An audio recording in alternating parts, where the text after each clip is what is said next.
What's up? It's the homie No Malice, and I'm here with my sister Cymandye, and you are checking out HHH1987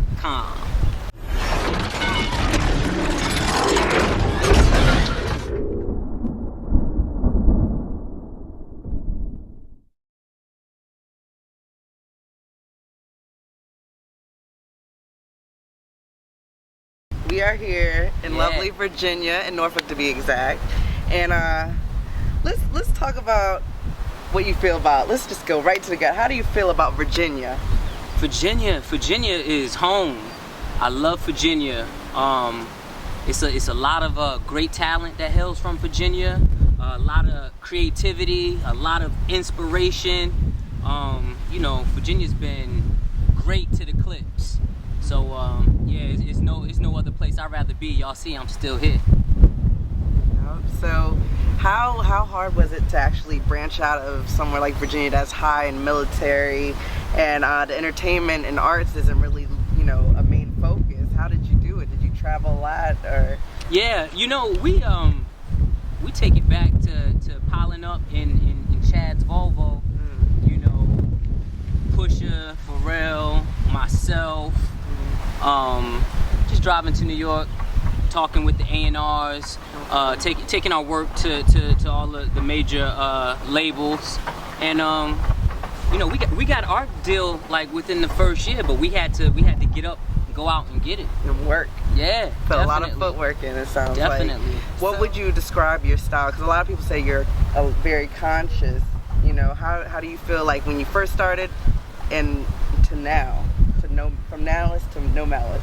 Well, you know, I in all of my lyrics, and even back, you know, with exclusive audio footage, which was our first album on Elektra that, you know, got shelved, but I always made a reference to my faith. A lot of people now, they say, you know, I could tell you were headed in that direction, you know, and I like to think of Clipse music as a thinking man's hip-hop. You know, we definitely give you food for thought.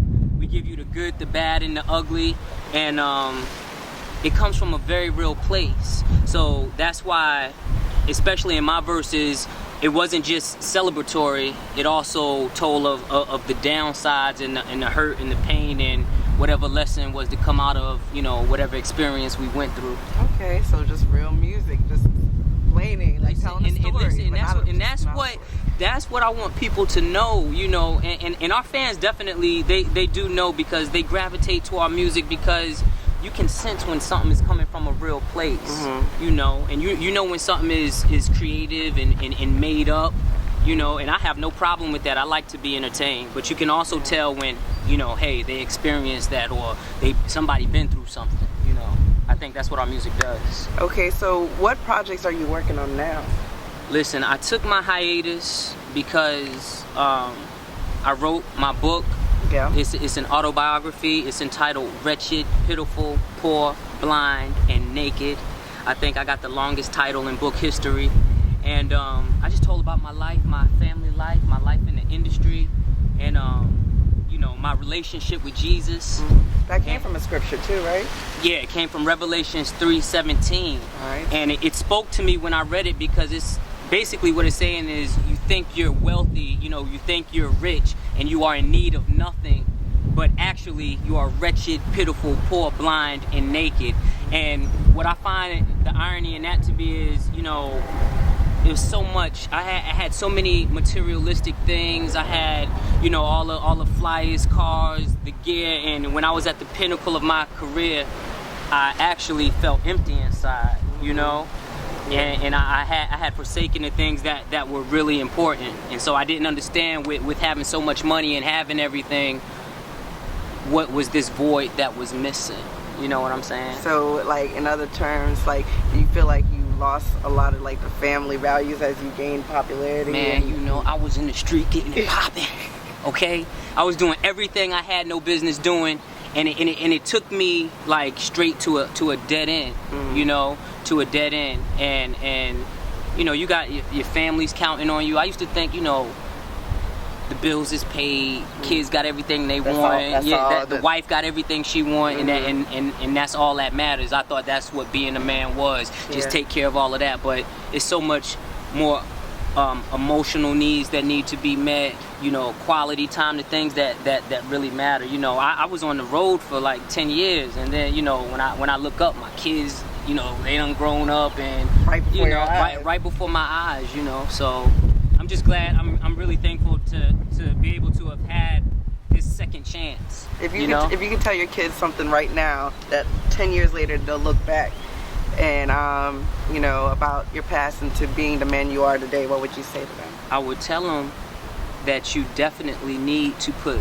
God first in everything, and God is that foundation. And what I realize is that without that foundation, this idea is good for a little while, and that idea is good for a little while, and before you know it, you're trying some of everything and you have no stability, you know. So I believe that if you have that sound foundation, then, you know, you'll be solid with whatever you do, you know. And for me, that foundation definitely is God. Cool. So you said you got a book. I read it, and, you know, I read some stuff about some serious situation that went on in that book. And it's like that's something that a lot, I'd say everybody has had that scare, but you guys just got to check that book out. So I don't want to spoil it. I'm the movie spoiler, so I'm not going to spoil you. Please don't. Don't get that joint. Straight up. So as far as the music, we talked about the book, now let's get into music. So what's up? The music, the album is entitled Hear Ye Him. Okay. One time I was listening to that, to the, you know, all my tracks, and I just got this rush of chills all over my body.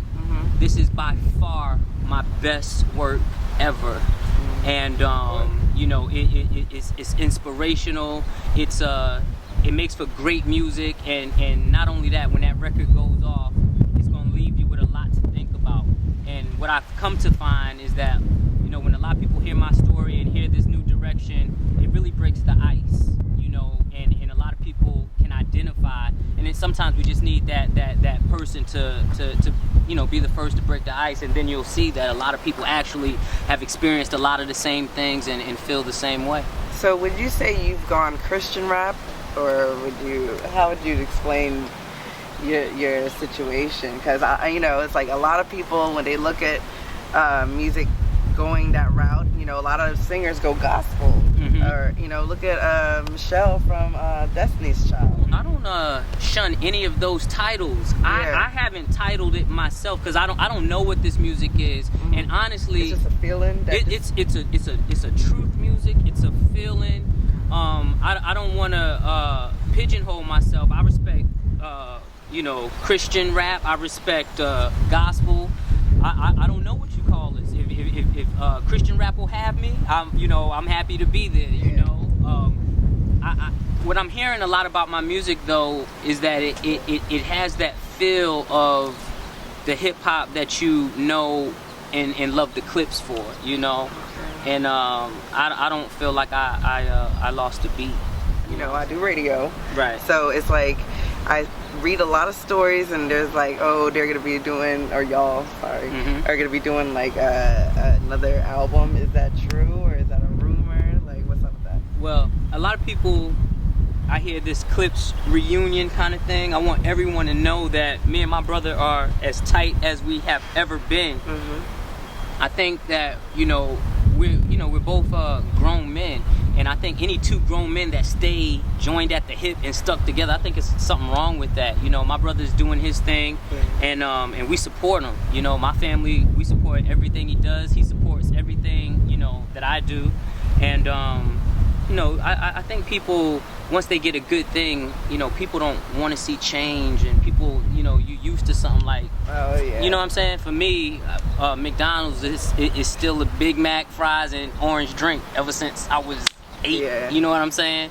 And you know, when you have something good, you really don't want to see it change. But what you're experiencing with me, this is my true natural life progression. So I'm not saying, okay, now I'm gonna try to do this now. This is where life is taking me. So I just want people to respect that, and it's nothing that I would like more than to be able to do music with my brother, so I don't rule anything out, and I want, you know, people just to stay tuned and see where it goes. But this is true to life, just like Lord willing, hell have no fury till the casket drop. Now, hear ye him. What's up, these shoes? You know, play clothes. Yeah, you know, the play clothes. We stay dipped in play clothes. Shout out to Smurf, our designer, who just keeps us fresh to death with everything he does. And y'all check out the blog site, playclothes.com. That's no E, and you know, just see what we got fresh. Oh, nice. As the generations go, each one teach one, what would you tell the youth about the craziness that they're enduring today in today's society? I would definitely say, don't fall for the lie. You know, anytime you feel that violence is the answer, anytime you feel like violence will help you to get respect or, you know, raise your esteem, whether, you know, and we get these ideas from, we get them from music, we get them from TV, we get them from movies, you know. Don't fall for that lie, because that's all it is a lie. We're actually here to try and help one another and try to, you know, for the sake of sounding cheesy or corny, but we are here to, you know, really uplift one another. You know what I'm saying? And I feel like, I don't know, we just... It's like community. It's community, but we've been perpetuating this for a long time, you know. If you do music, if you're into the music and into the arts, be yourself, be unique.